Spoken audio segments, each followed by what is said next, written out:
Let's talk about the elephant in the room.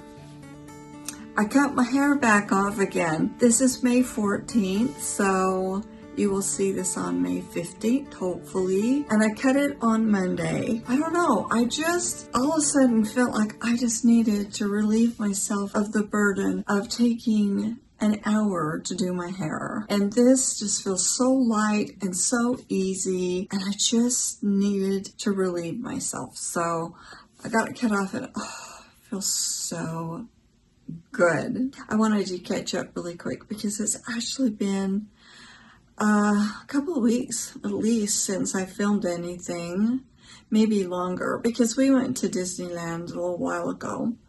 Thank you for being patient with the Disneyland videos. I posted those mostly for our family because we'll really enjoy going back and watching those, and I wanted them available for my children, my grandchildren, my great-grandchildren, so they can watch them and they can see how much fun Grandma and Grandpa had at Disneyland and how much fun we have together generally. I think that there's a lot of you that didn't even know that I had Disneyland videos because YouTube didn't show them to a lot of people. And I know there's some people who didn't like to see the rides and some people who loved it. If you didn't watch them or you didn't see them, you might want to go see them because they're a lot of fun. But if you don't want to watch them, that's okay. But I wanted to catch you up because some things have been going on. First of all, I have been mourning my dear Stella. It's been hard. We almost got another puppy, another collie, but when we went out to look at the puppies, they had just been bred by a backyard breeder. The mom and the dad were just wild, running wild, and the puppies hadn't been taken care of adequately, so they had no interest in people. They wouldn't even come to the owners. They wouldn't even meet our eyes, and even though they're beautiful dogs, they are beautiful, some of the most beautiful collies I'd ever seen, I knew that getting one of those would be a mistake. There's a chance that in about a year we can get a relative of Stella's, so we'll see about that. But it's just as well because I just need more time to grieve her. And I realized this morning one of the reasons that I have been grieving so much is because I have been grieving more than Stella. I've been grieving my mom and my dad, my grandmother, Gary's parents, and I haven't really cried about them the way I've been crying. So I think that just having that really quick loss of Stella was different because I didn't expect it, where I expected to lose my parents. And I know they're happy where they are, and I know I'll see them again. But I have been grieving the missing all of that. You know, it's part of the process of life, and it's good. It's good for me to grieve. I've had some really nice things happen. My friend Dusty sent me this, I don't know, want you to see it. It's a necklace with a collie on it, and she sent me these tea towels that have collies on it. Oh, and I want to show you something. I ordered this from Etsy, and it's really nice. It's really heavy, and in a few days maybe when I can get up to it, I'm gonna go out and straighten out, make her gravesite look good and put that on there. I have been trying to get my brain straightened out. For those of you who don't know, I got long COVID in 2022 and it did affect my brain.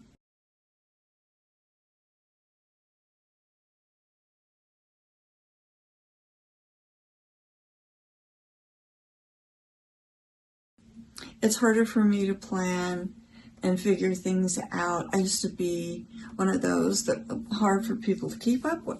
I was really smart. I don't feel very smart anymore. Planning and remembering things is really difficult for me. In fact, lately, I've been like doing some things and then I completely forget I'm doing them or did them, and then maybe in the afternoon or something, I'll go, what? And the next day, I'll go, what? You know, it's not like I'm doing terrible things, but I just forget, which is a little scary. I've been trying to do some things, and I'm moving to, this is an A5 planner, and I ordered all these things. some, what do you call them, templates to help me draw things, dividers. These are calendars, some, what do you call them? Page protectors. These are some other templates.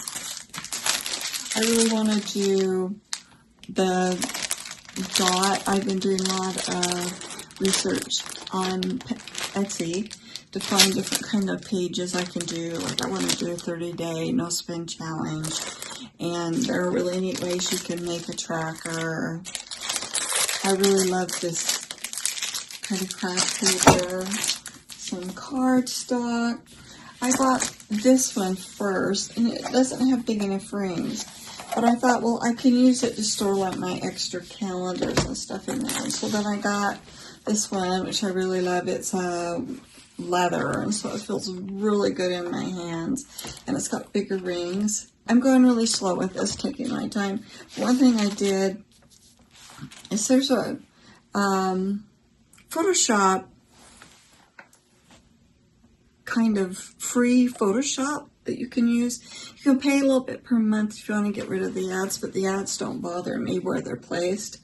So I've been having fun using them, and I got a lot of these images from Pinterest. I'm sorry, I'm really forgetting words lately, especially names. Names are the hardest.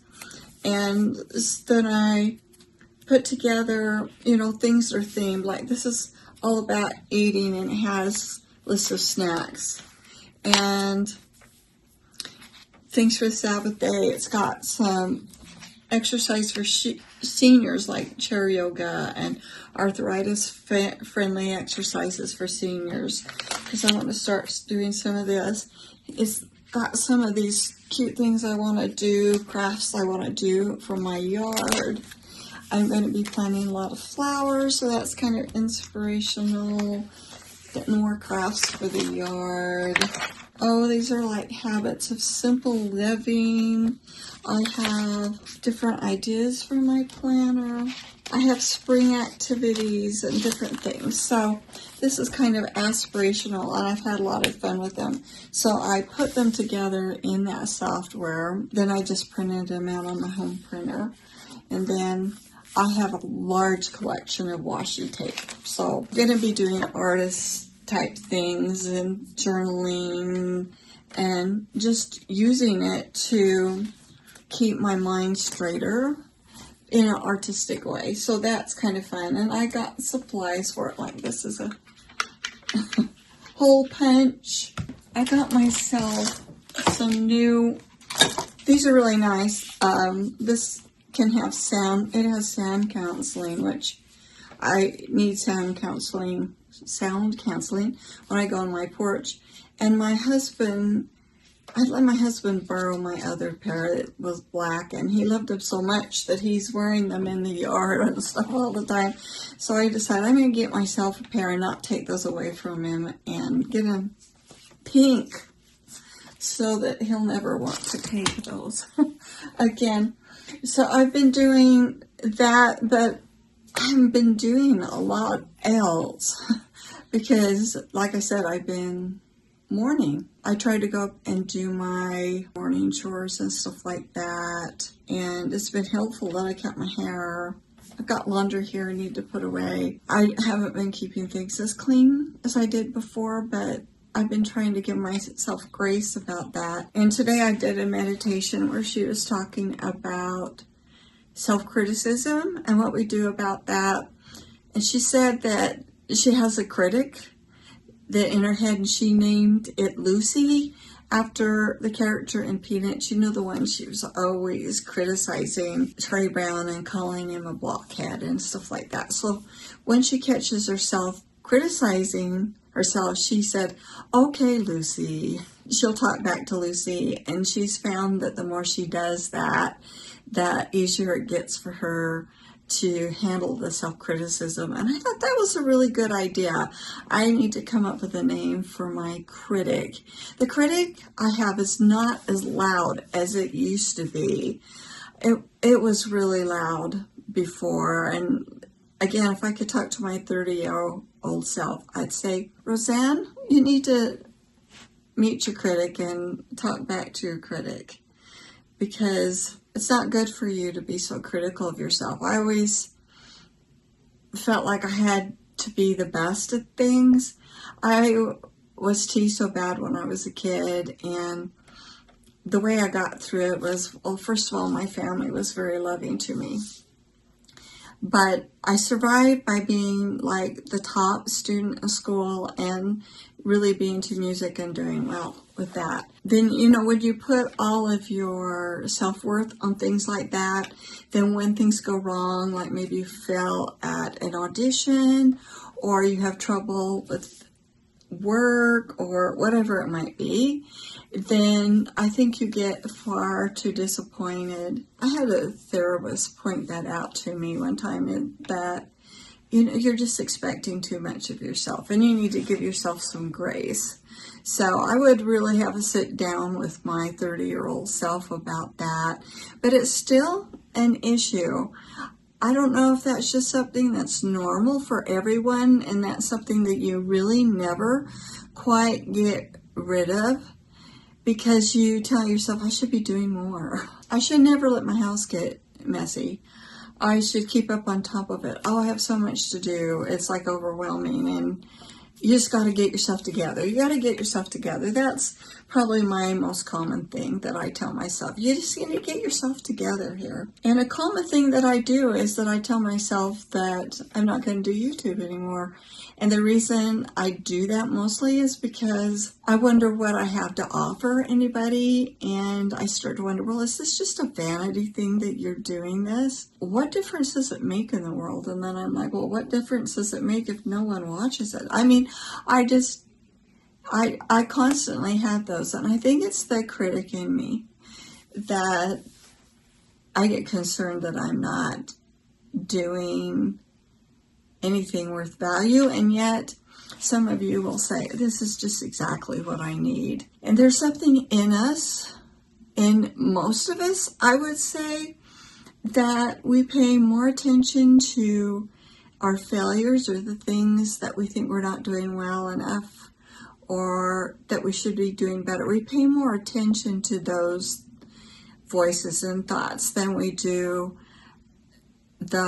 you're doing really well, or look what you did, or this was helpful to me. I hear that a lot from creators on YouTube. Well, they'll have 99% of the people really complimentary or grateful for them, and then the 1%.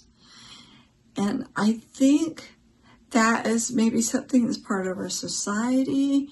Maybe it's just a human nature thing that we want to do well, and we feel like if we do well that people will love us more, and so we get critical of ourselves, and we know it, and we know we shouldn't, and we tell ourselves we shouldn't. And the irony is people will tell us, oh, you shouldn't be critical of yourself, which makes you feel bad about criticizing yourself. It's like this kind of negative spin thing we go in. It's like, I bought all this stuff for this planner, and I explained it to my husband, and he's like, okay, because my motivation really for doing this the most is that I just feel almost desperate to get my brain sorted out and to be able to plan, okay, I'm going to eat these things today, and these are the things I'm going to do, and I'm not going to be critical about myself, and I'm going to try to get all these feelings and the confuseness out on paper, because then maybe that will straighten it out again, because I used to do so much writing. I used to have a blog where I wrote a lot. I mean, people read my blogs and they like my blogs, but people don't really read blogs anymore,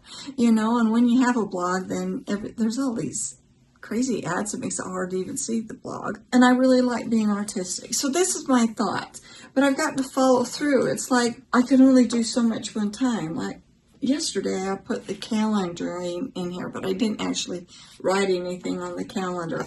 So I have to do it a little bit at a time. And it would be really good if I could plan out in advance what these videos are going to be, what I'm going to talk about, But right now my mind is, it can only like do this moment. So I thought, well, before I take my son out, because, oh, did I tell you? I'm going to keep that part. It's my son's birthday today, and we're going to go out and spend the day together and go to Top Gun, and then the second Top Gun, and then have lunch, because he's never seen the Top Gun movies. So they're really exciting. They're doing a temporary release right now for the 40th anniversary of Top Gun. So we're going to have that. So I thought, I'm going to sneak this update in here, and that's going to kind of give me a limit, because I need to go and stop, and we need to leave. I've wanted to go back to Disneyland every single day because I feel really happy there. My family spent a lot of time there. We go for 4 days so that we don't have to push ourselves too hard. We take plenty of rests, and I feel healthy at Disneyland. My husband always says, it just perks you up. When you go, you just get perked up, and things are not organized right now. It's okay. Oh, one more thing. My daughter gave me this really nice present for Mother's Day. And it had a throw in it, and she also gave me some flowers and this pretty cup in here, and I love lavender. This little spoon. There was a bunch of different things in it, and it was really nice.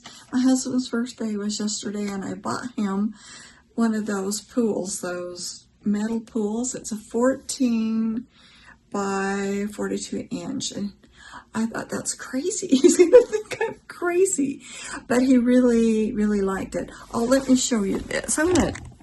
We're doing a catch up. I'm gonna show you what I did on my porch here. I got my porch my deck all nice we got new cushions. I got these chairs. I got a couple more flowers. My son gave me that top one. It's a real flower. Those are all fake flowers. The rug, and it does really well. It got rained really hard yesterday, and it dried out really well. It's washable rug, and so I love looking out the window at that. I'm going to spend some time out there. It's finally getting warm enough. That's it for today. Thank you for being here. Thank you for being my friends. Thank you for supporting me. If you just found my channel, welcome. I hope I see you again. Bye.